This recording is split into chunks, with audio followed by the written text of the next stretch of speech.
Committee Secretary, please acknowledge the resource persons and guests present today. Good morning. Thank you, Mr. Chairman.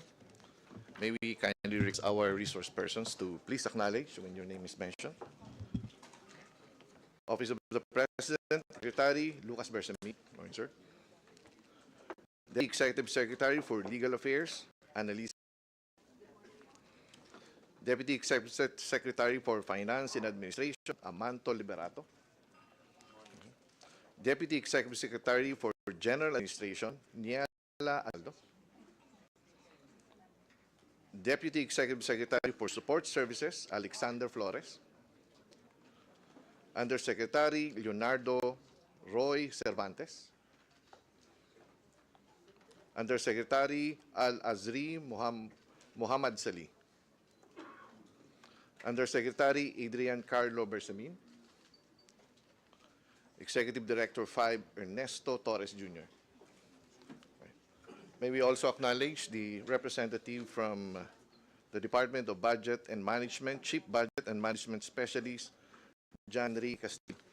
May we also acknowledge the presence of the members, Deputy Speaker Yaser Balindo, Deputy Majority Leader Neptali Gonzalez, Deputy Majority Leader Bong Teves, Deputy Majority Leader Wilter Palma, Deputy Majority Leader Franz Pomaren, Deputy Majority Leader Jam Baronda, Deputy Speaker Mendoza, Deputy Majority Leader Janet Garin, Deputy Majority Leader Sandro Gonzalez, Deputy Majority Leader Jude Asidre, Deputy Minority Leader Franz Castro, Chairperson Elizalde, Senior Vice Chair Stella Kimbo, Vice Chair Fernando Cabredo, Vice Chair Loreto Acharon, Vice Chair Toby Chanco, Vice Chair Ching Vernos, Vice Chair Jose Alvarez, Vice Chair Jill Bongalon, Vice Chair Angelica Co, Vice Chair Rachel Arenas, Vice Chair Gerardo Espina, Vice Chair Luisa Cuaresma, Vice Chair Alan T,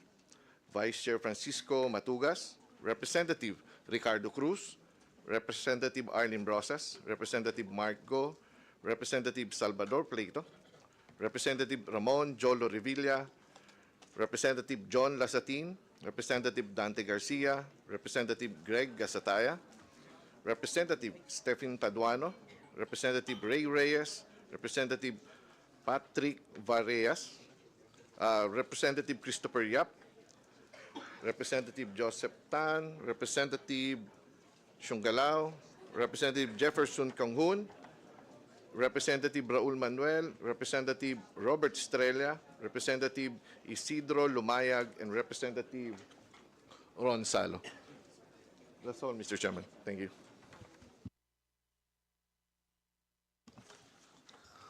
Honorable members of the Committee on Appropriations, distinguished guests, distinguished colleagues, ladies and gentlemen, good morning. First of all, I would like to congratulate the Office of the President, the family of the Executive Department for capturing the two most wanted personalities of our countries. Thank you. Thank you very much for your service. Today, we are privileged to welcome Executive Secretary Attorney Lucas P. Bersamin and Office of the President, senior officials, as we begin our deliberations of their proposed fiscal year 2025. The Office of the President, a cornerstone of our government, plays a pivotal role in managing and coordinating the programs, activities, and projects in the executive branch. This coordination ensures that every policy, program, and initiative is unified in its purpose and contributes to the overarching goals of the Marcos administration. Moreover, the Office of the President plays a vital role in formulating national policies consistent with the administration's strategic agenda, which seeks to promote economic stability, inclusive growth, and the welfare of the Filipino people.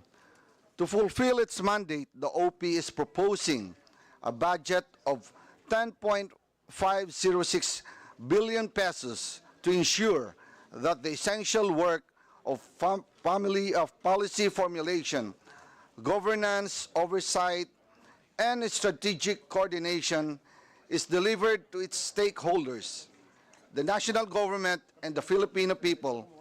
The office of the President holds a unique and critical role in our system of government. As the highest executive authority, it is tasked with the day-to-day administration of the government, the execution of laws passed by Congress, and the protection of national interests. It is vital that we allocate the necessary resources to the office of the President to ensure the efficient functioning of our government and the continued service to our people. Maray naaga asin Diyos mabalos sa indugabos. Before we proceed, may we now yield the Vice Chair to Toby Chanco. Yes. Good morning, Mr. Chairman. Good morning to our guests from the Office of the President, led by our Executive Secretary, Lucas P. Bersamin. Sir Executive Secretary, you now have the floor. You may proceed with your presentation.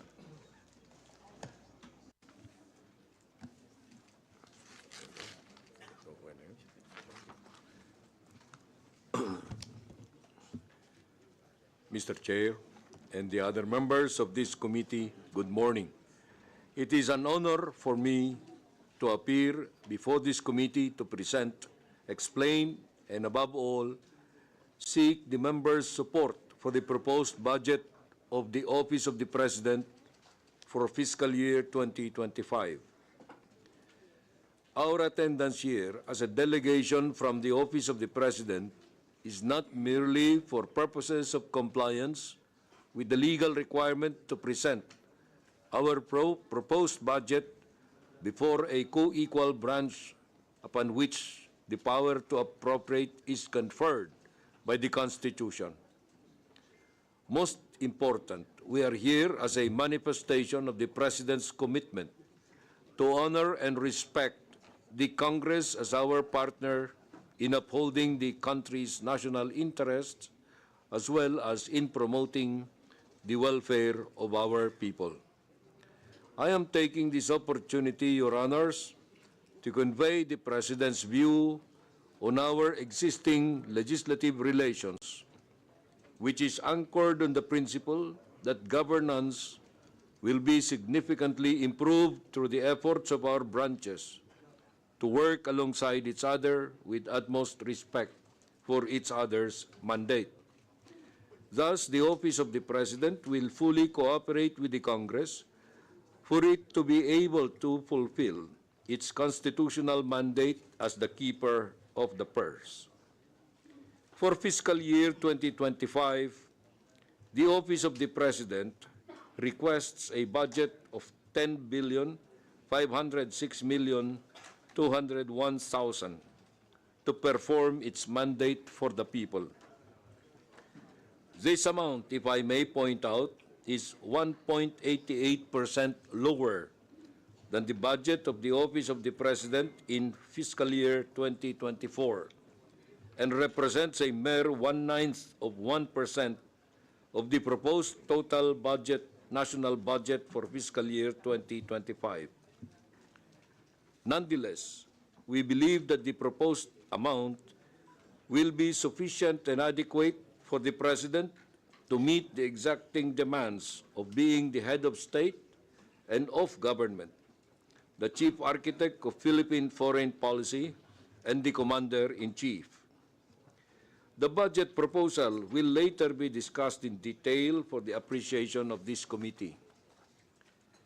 We have determined that the reduction in the budget being proposed will not affect the delivery of services by the President to the people. More meetings will still be conducted, more presidential public engagements will still be held, the Cabinet will still be convened as often, if not oftener. The consultations in Malacanang, befitting its role as the policy center, will still be constant and regular. However, these activities will be conducted and held economically, mindful of the need to provide quality services for the people with less financial requirement in support of the Bagong Pilipinas brand of governance. The budget adjustment will still accommodate the logistical requirements of honoring invitations from foreign leaders to visit their countries, diplomatic initiatives which would yield job-creating investments that will hasten support for our post-pandemic economic recovery. It can also sufficiently support the implementation of the necessary infrastructure works within the palace complex that have stalled due to the pandemic in furtherance of the Build Better More priority program of the President, as well as to safeguard the overall security of all those who work hard for the attainment of the objectives of the Presidency. Taking into consideration the Philippine Green Building Code, the Fire Code of the Philippines, the Philippine Disaster Risk Reduction and Management Act, and the Protection of Heritage and Cultural Buildings. These projects are all implementation ready and shall be completed within the fiscal year in accordance with the cost-based budgeting policy. Your Honors, before we present the charts that explain our proposed budget in detail, let me just point out that, as in the previous years, we crafted this budget within the parameters and process set by the Department of Budget and Management. Thank you, Your Honors. Thank you very much, Executive Secretary Bernsamin. Who will present the budget? Good morning, Your Honors. I am presenting the proposed budget of the Office of the President for fiscal year 2025. As previously stated, the honorable members, the Office of the President is respectfully requesting a budget of 10,506,201,000 pesos. This proposed budget covers the funding requirement of the Office of the President for personnel services in the amount of 1,334,205,000. This is equivalent to 12% of the entire budget.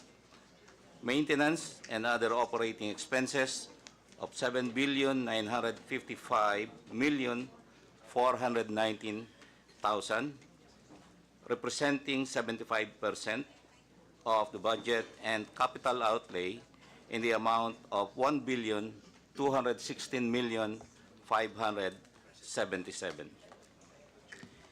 In terms of appropriation source, the budget of the Office of the President has an agency-specific budget of 10,446,475,000 pesos, and automatic appropriations in the amount of 59,726,000 pesos. Compared to the 2024 appropriation of the Office of the President, the proposed fiscal year 2025 budget is lesser by 1.87%. The decrease in the budget is accounted by the following. In terms of personal services, the budget has increased by 4.26% or 52,088,000 pesos. For maintenance and other operating expenses, the budget has increased by 2.69% or equivalent to 208,442,000 pesos, and the proposed capital outlay allocation has decreased by 27.42%, a decrease of 459,628,000 pesos. for the automatic